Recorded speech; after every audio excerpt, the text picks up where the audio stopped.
the categories of the Rais, Ranas, Rautas, Khods, Mukaddams and Chaudhries, and how these categories got combined into one category of the Zamindars during the 14th century by the proclamation of Firoz Shah Tughlaq.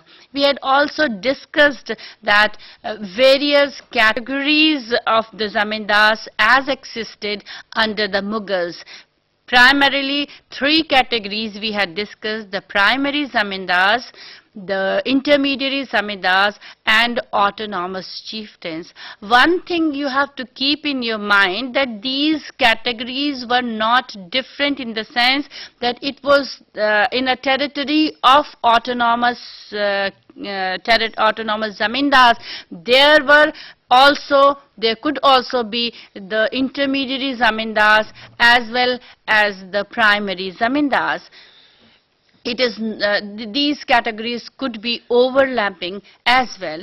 The third important aspect that we had covered in our first session was that these zamindars also enjoyed or maintained the military retainers, and the military strength of the zamindars was considerable. It was 44 lakhs of retainers that were maintained as mentioned by Abul Fazl. Not only this, they were also in charge of the gadhis or the small forts.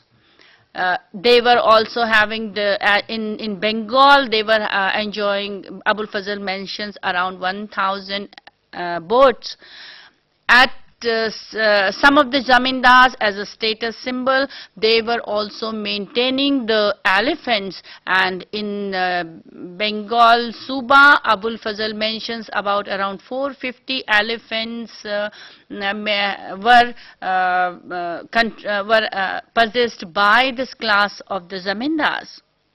So we have seen that how these powers were enjoyed by these military strength were enjoyed.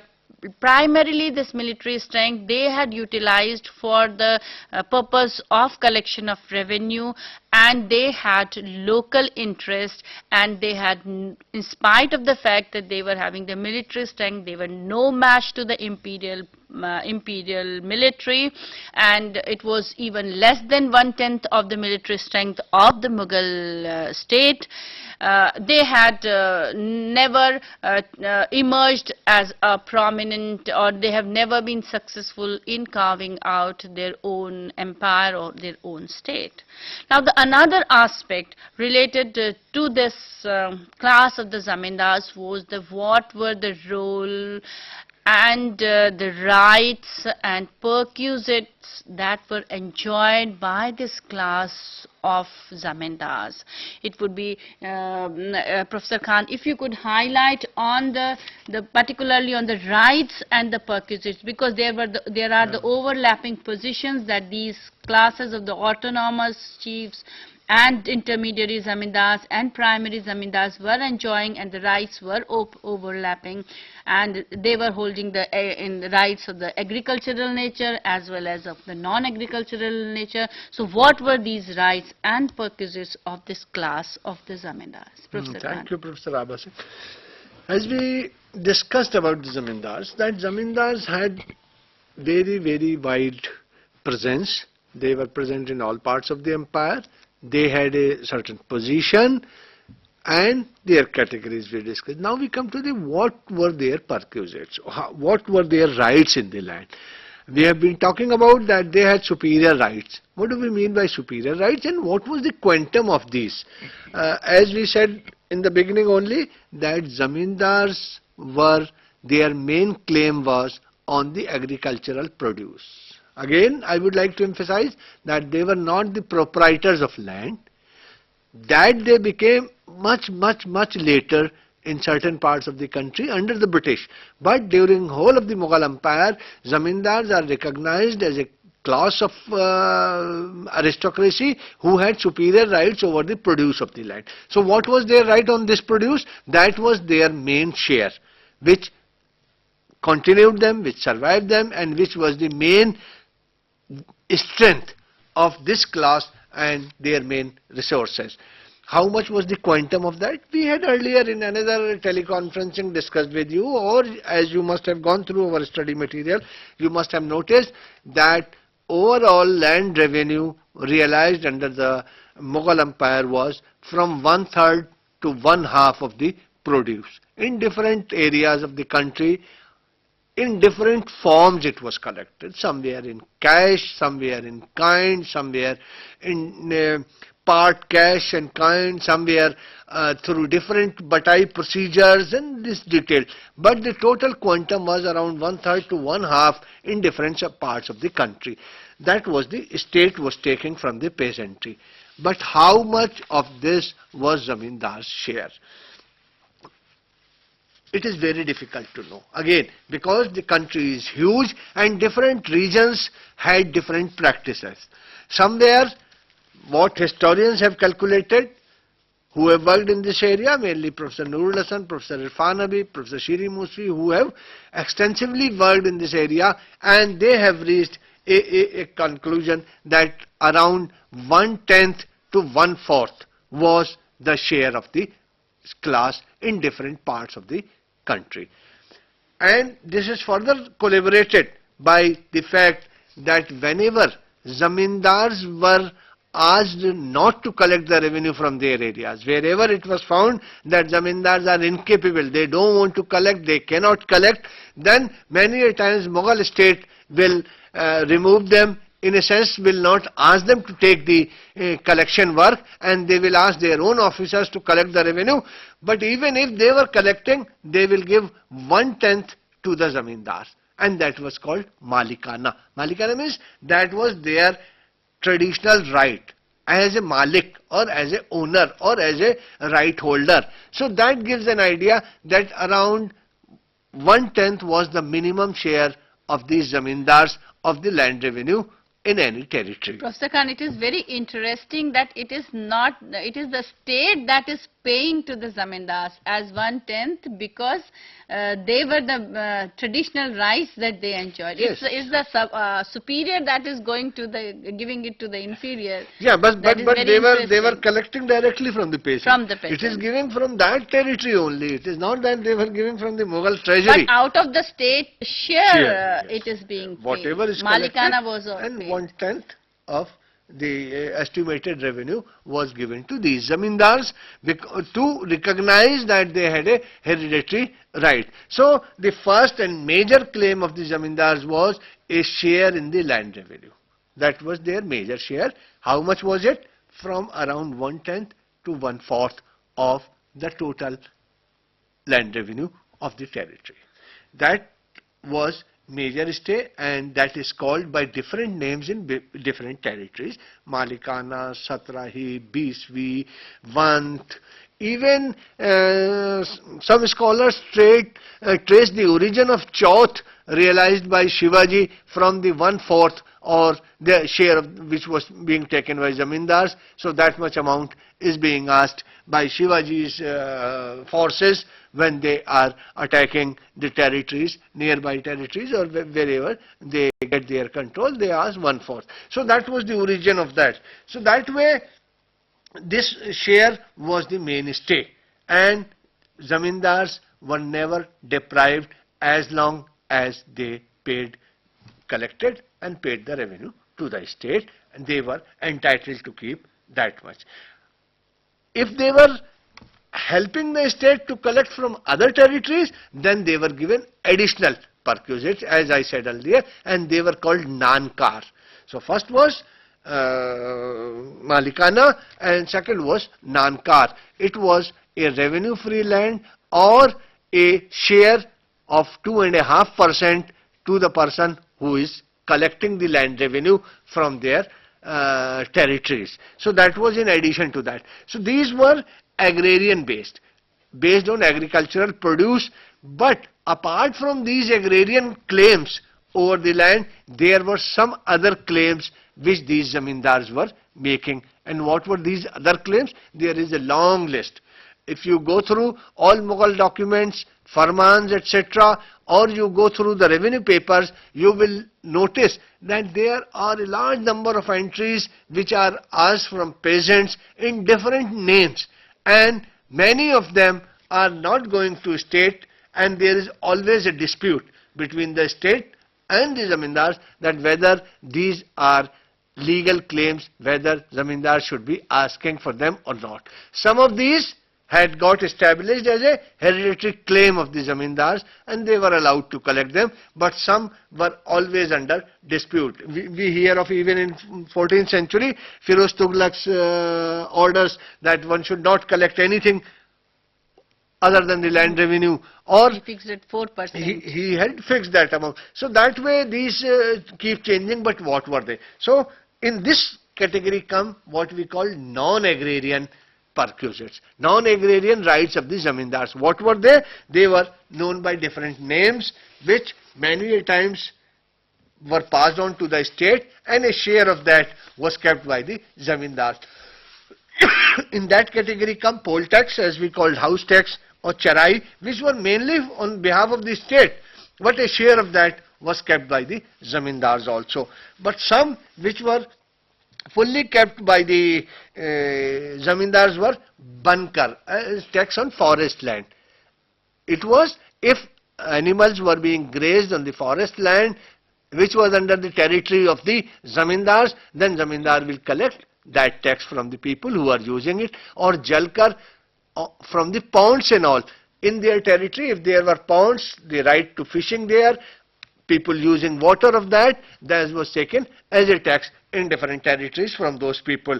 Apart from that, whatever weekly markets, haats or pants, they were organized on the land of the zamindars, zamindar will ask for a certain tax from every person, whoever is coming to sell things in the market in ganges, haats or pant, as they were called, weekly markets or monthly markets, or whatever festivals organized or melas organized. In all that, whatever shopkeepers come, they will pay. Apart from that, they used to charge a toll tax or a custom tax.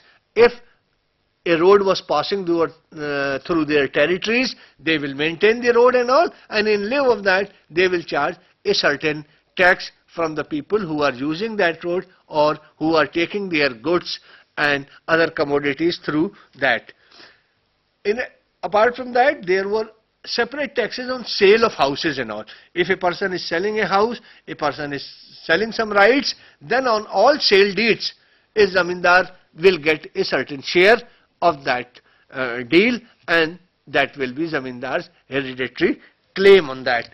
So that way zamindars were making a large number of claims. In some territories we get even such absurd claims where if a peasant is marrying his daughter, then he has to pay a certain tax to the zamindar called bihadani, because zamindar was considered, and zamindar always had a right to take free labor, begar, from the peasants under their territory. In addition to these monetary gains and all, or in all transactions they were taking, they were charging, even asking the people in their territory to perform forced labor in two forms. One is on the land of the zamindar, if there is a khudkash land which zamindar is cultivating for their own use, they were supposed to work on zamindar's land free of cost, or they were asked to carry weights as kuli, as bojha dhone wala, all these works they were supposed to do as begar in the lands of the zamindars, if they were having any lands directly cultivated. So that way there is a long list, and it is estimated that overall these smaller taxes were quite oppressive for peasants at times if they were realized with force and all. So the zamindars' rights and perquisites were in a long list, but main claim was on the produce of the land in the form Interesting of features of these rights and perquisites of these zamindars were, as you have mentioned in the first session, that these rights were hereditary. Hereditary. And They were all hereditary. since these were hereditary, So it is not the rights when it is passing on to different sons. It is not that the right was divided, but No. it's the share that was Divided. divided. Supposedly it's 100 rupees is the share, then it would be the share would be divided. So Divided among all zamindari is going to remain one only. Would be for calculation it is going Yeah, to. yeah. And another additional about this, that they could incumbents could sell off. These zamindaris were Right, yes, sellable. sellable, So we get the frequent references of the sale of these Yeah, that is a very important point zamindari, which right. Mr. Abha Singh has raised, that zamindari was a hereditary right as well as it could be purchased and sold. Anybody can buy. There were a large number of people who speculated or who invested in these zamindaris. Many merchants became zamindars by buying these zamindari rights from different people. So that way new categories were regularly emerging among the zamindars. Particularly if we see the case of Delhi Suba in the Sarkar of Saharanpur, 16th century, we get no reference of these Baniyas class. And by the 17th century and 19th century, the huge number of zamindars Are were listed as landlords, Baniyas in this class. And they had all purchased they were zamindar. purchasing actually the land. Right. And through these sales only. So this in nutshell was that the zamindari was a saleable commodity and its price was fixed as per their share in a particular territory. Whatever zamindar share, that will capitalized value of that will decide the price of the zamindari. Many a times the zamindar may sell one or two villages of their zamindari, not the whole zamindari, and many a times they may sell more of that. Many a times these zamindaris will get transferred through heredity in their sons and all that. Now I'll request Dr. Singh to discuss with you the functions of the zamindars, what functions they were performing. In not so clear terms, but we have already been talking about the major function of this class of the zamindars was the collection of land revenue. They are facilitating the Mughal state in the collection of land revenue. As far as the medieval period, particularly under the Mughals, assessment unit were individual peasants. But when it comes to the collection of land revenue, it was village as a village was a unit. Mughal state was not going directly to the individual peasant to collect the land revenue. Rather, these peasants were depositing their share. They knew because the state has fixed their share individually, but as when it comes to the giving or some depositing it to the treasury, they are giving it to this class of the zamindars or village headmen. So this class of zamindar, the important function that was performed by this class of zamindar was collection of land revenue. They were assisting the state in the collection of land revenue. When this class, it's not the, there were in one pargana, there were number of zamindars, but all zamindars were not performing this function of collection of land revenue. When in a pargana, a prominent and most dominant of the zamindars was assigned or was appointed by the state to perform this function. When a zamindar is performing this duty of collecting the land revenue, he was known as Chaudhary. And as because the state was appointing them as Chaudhary, appointing them, giving them a right to extract the land revenue, as Professor Khan was discussing, that apart from the Malikana, which was their hereditary right, it was their hereditary claim. That's why from Malik, they were the Malik of that superior right. That's why they were claiming. But it was not their right to claim the Nankar. Nankar was in lieu of the services that the zamindar as Chaudhary performing was in lieu of that service, the state was providing the share was ranging from 5% to 10%. It was being out of the 10% of the land revenue. Along with this Nankar, we get the reference of the Chaudhary. That was around 2.5% that Professor Khan has discussed, that it was 2.5% of the land revenue collected. So this was the major function that was being performed by this class of Chaudhary, who were collecting the land revenue from other peasants, other zamindars, and collecting and depositing it to the state treasury. They were appointed by the state, and they could be dismissed by the state as well, because they were not enjoying any hereditary right over it. Another important function, or rather they were facilitating the state or helping the state, because this intermediary class was very, very important for the state, because they were not only just facilitating in the collection of land revenue, but they were also helping in the expansion of extension of cultivation as well.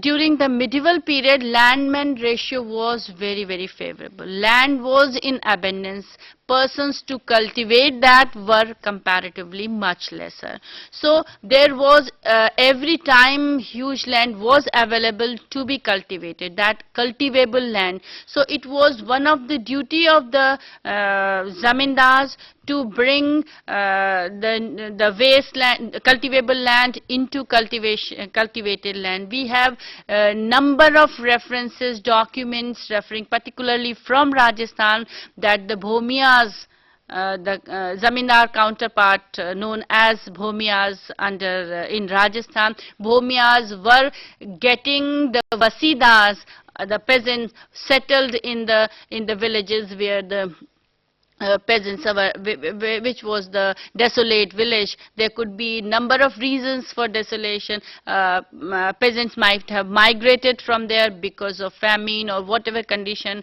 or there are also instances when these class of zamindars on their own, particularly the references from Hakikat Hai is Subai Bihar. It mentions clearly that particularly this was the area south of Munger region that was being was a forest region, and during the 16th, 17th century it was cut, cleared by the various classes of various classes, particularly Rajputs, and they have cleared the land, and it mentions that who has cleared the land, they were being entrusted, they became the state recognized them as the zamindars of that particular territory. In the areas of Chota Nagpur, this belt of Chota Nagpur and Jharkhand, these zamindaris were known as bhooms. Today's various bhooms, Singh bhoom, Gopi bhoom, Brahmin bhoom, Bhangi bhoom, all these actually these were originally the zamindaris. So these zamindaris were zamindars played an important role in the expansion and extension of cultivation as well. Actually, Professor, the period which we are discussing is where the main income of the state is through the land revenue. So therefore, the extension of the land under cultivation was the main source. As we talk of today, that is state increasing the industrial units, more factories. So that was the main criterion of judging, that if a state is able to expand more cultivable area, state's income will increase. So, and zamindars are also getting, so both were benefiting from that.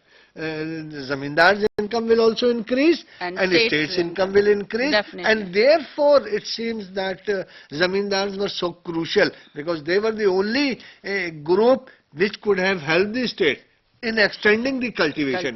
And there are a large And they had number the of areas. resources as well, though the state was also providing the resources to If we them. can have some rough idea of extension, say between Aurangzeb's period and, between Akbar and Aurangzeb's period.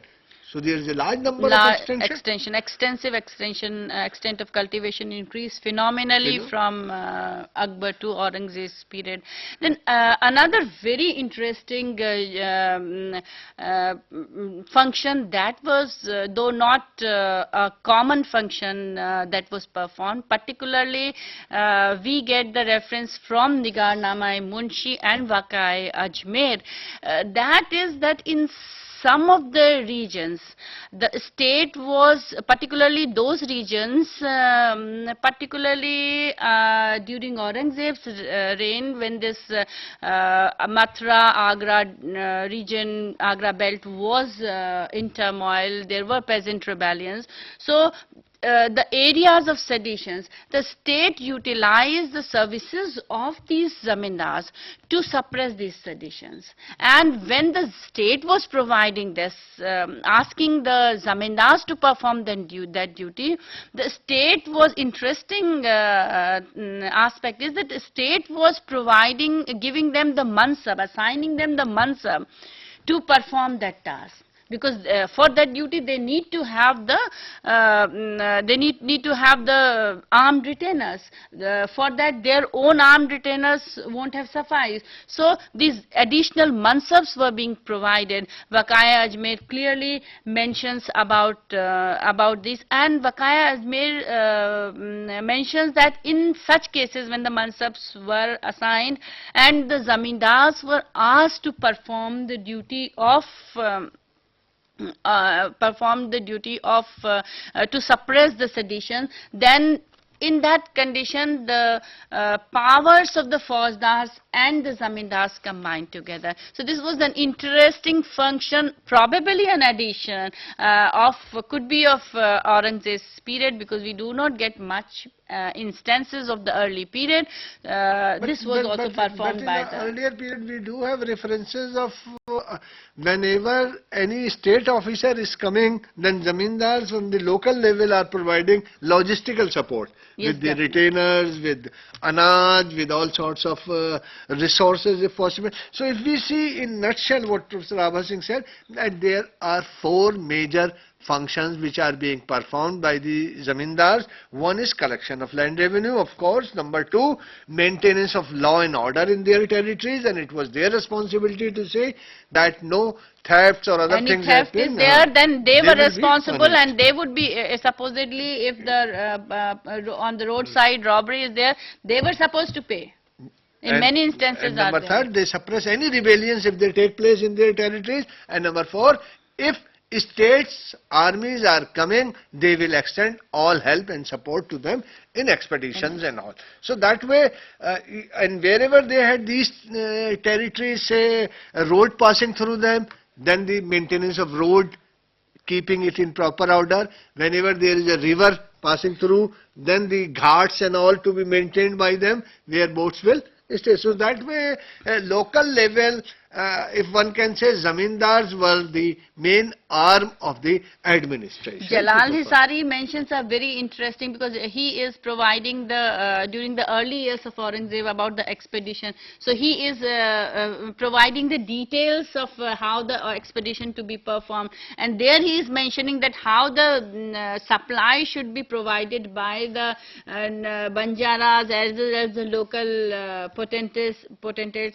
to ensure that the supply should be maintained properly. So this were the classes which were provided. Even the European traveller who is travelling through river from Allahabad, say, to the Bengal, they write on the way at least 20-30 places they are paying small amounts as toll or custom, and which zamindars are taking, and they are maintaining safety and security wherever they are passing through. Those that so will- many times the Rahadari was abolished, but it continued throughout the Mughal administration Empire. will say that these small taxes should be abolished, but in practice that will not happen. So that way, if we see, that was the crucial importance of the zamindars in that period, that zamindars are performing key functions, and the Mughal emperor, who is sitting somewhere hundreds of miles away, whose officers are even not present in every smaller place, all these from village level to higher level,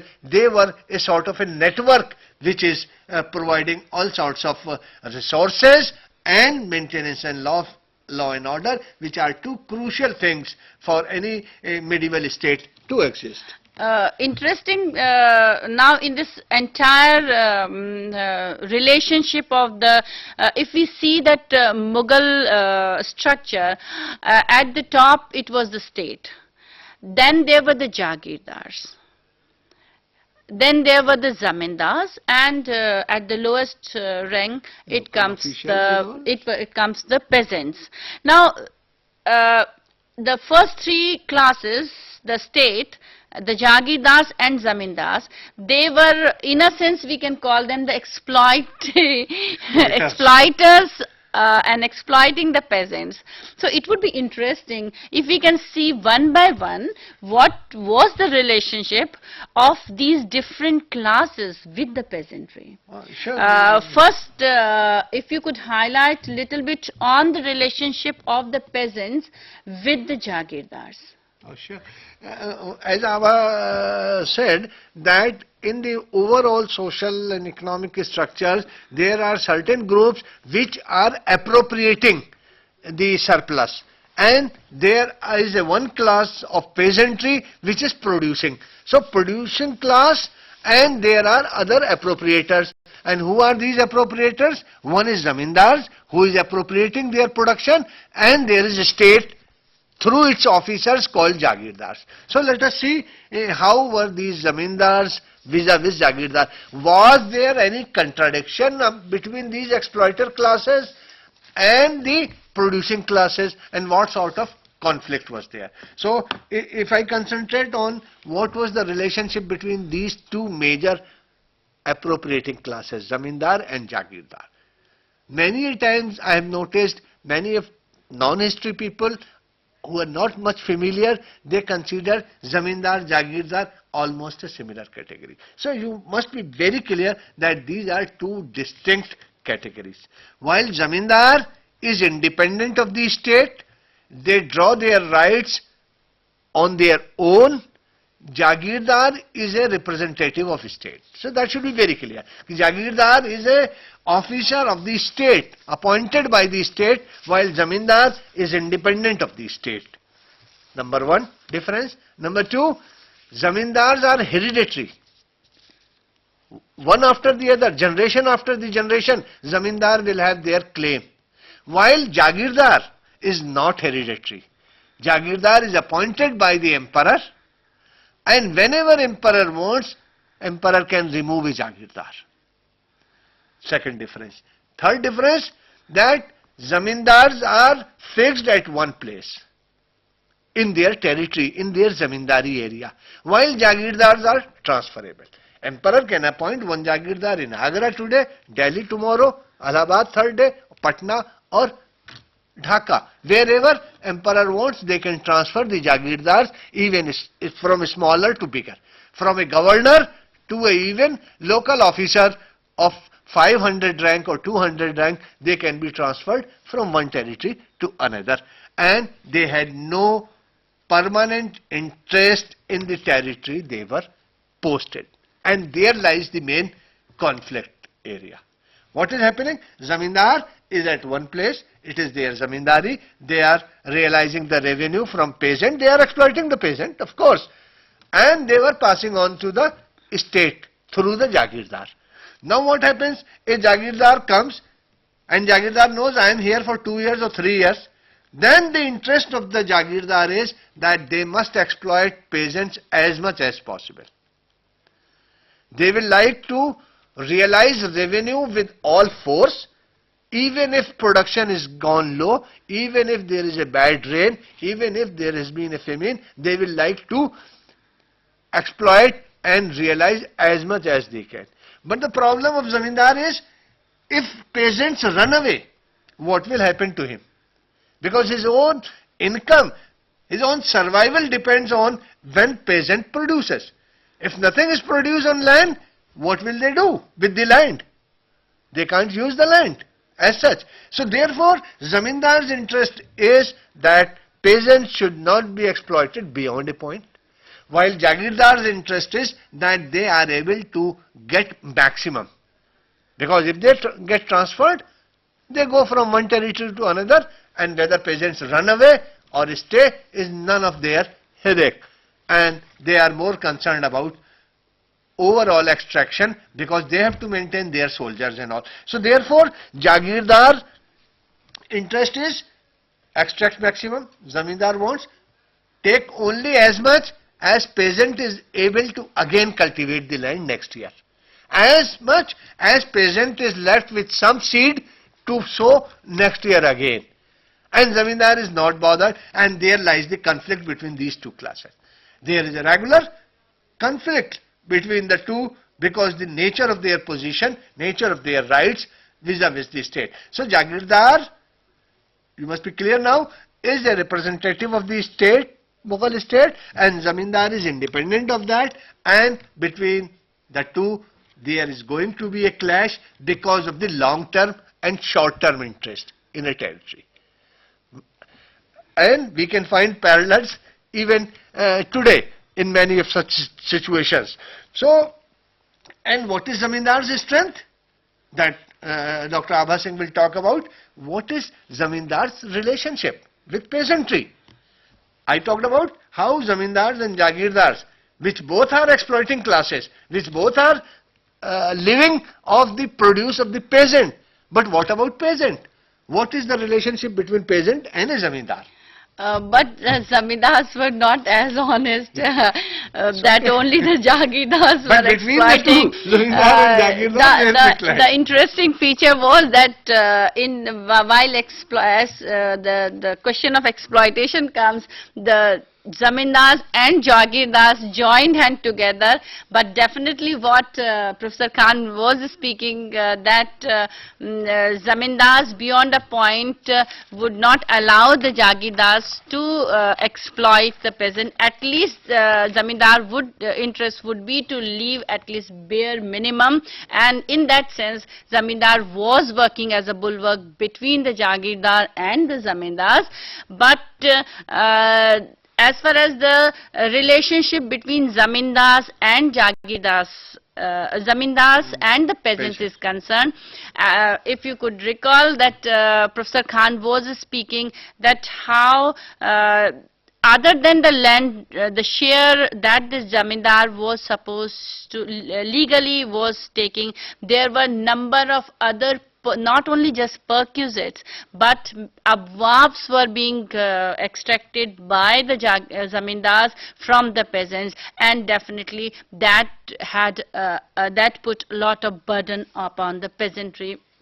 It increases the exploitation of the peasantry, whether it is a jalkar, whether it is a bankar, whether it is a dastar shumari, whether it was a rahdari, all these taxes, whether it was a marriage tax. Zamindar was not paying a single penny out of his own pocket. Even if when the military was passing through the territory, zamindar was extracting the amount from the peasants, and in most of the cases zamindar was not giving his own share. He is by virtue of collecting that particular tax or revenue, he was not supposed to contribute in these perquisites. But did he have a right to remove the peasant? He had never. Zamindar has any power to remove peasants from their land? No. This is very because the state interest was to maximize the revenue, but since the important feature, as I mentioned, that it was the favorable land-man ratio. State's interest was that particular land which was there had to be cultivated throughout. It should not left uncultivated, otherwise it would have amounted to loss of revenue. But there were certain cases in which supposedly if a famine condition is there, or if the atrocities of the zamindars is there and peasantry had fled from the territory, state interest was that peasants should be tied with the land. So particularly if we have a look at the two special farmans, particularly the farman that Aurangzeb issued in the 13th regnal year, farman issued to Muhammad Hashim.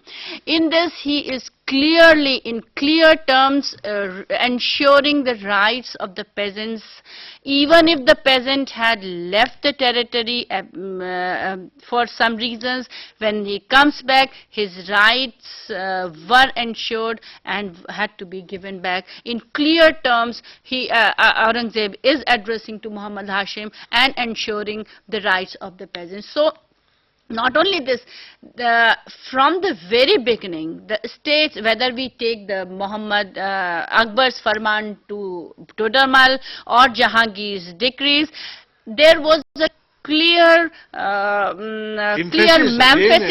emphasis and message of the state was that not to convert the Rayat Kashta into Khud Kashta. These territories, Rayat Kashta, who were paying much higher revenue, 1/2 of the produce, and these superior right holders of the class of the zamindars, they were generally assessed at a much lesser rate. In Rajasthan, because our documentation is much more, so it is around 40 to 33% that the state was paying, and it is which was these superior right holders were paying, and the peasants were paying 1/2. So peasants were being exploited, they were paying much more. There were certain even common expenditure that the zamindars were supposed to pay. For example, Malba, which was a gaon kharch or village expenditure, even the zamindars were not paying that and putting a pressure that out of these peasants' pocket this was shared, and the zamindar was free, not paying that even Malba. So these are but at times these zamindars certainly exploit the peasants to the extent that when they were extracting the revenue at a time when the crop was still standing, peasants who were already having the bare minimum, not having at that time anything, and they were asking the land revenue. These were the circumstances when the peasants were really hard pressed and bare minimum was being left. But it would be interesting if you could highlight little bit more on the relationship of the peasants, zamindars and the state. What role then in this entire hierarchy of the zamindars, jagirdars and the peasants, what the role the state was playing and how they were helping out or coming out to protect the peasantry? So, okay, now what Professor Singh is saying, that we must see zamindars